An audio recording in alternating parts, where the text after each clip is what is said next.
bébé, isolément que farake. Yeah, ouais, pas l'oeil et bye.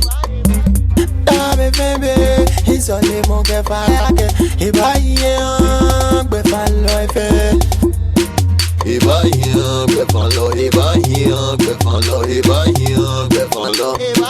Femo no ko ye uma, woseko no keko, no kekwa fenoko. Kanshin ye manse, chunyo monsa nuwu kobeko, ojija kobeko. Bonyago na nyeme, obina yambina na babu. Kanshin ko ye manse, kusunche hikebu, kawo wadon bra. Bébé, isolément que farake. Et bye, ouais, pas l'oeil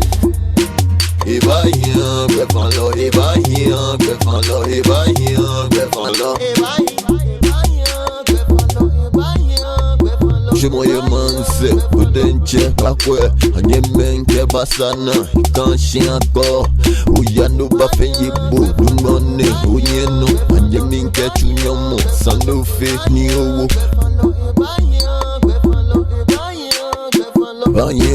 Gbefan lo kusunche, kehana meli, gbefan lo ebayi. Bébé, isolément que farake. Et bye, gbefan lo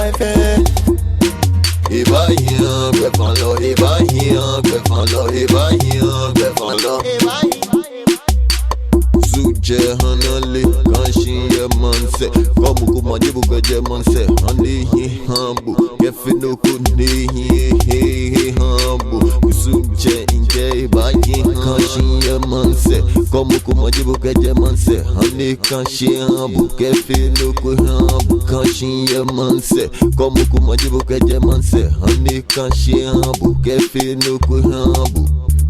Gbefan lo, gbefan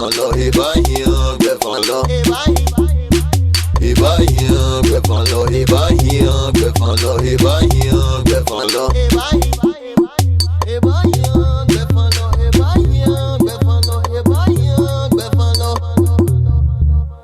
Isolément que farake. Bébé, isolément que farake. Yeah, ouais, pas l'oeil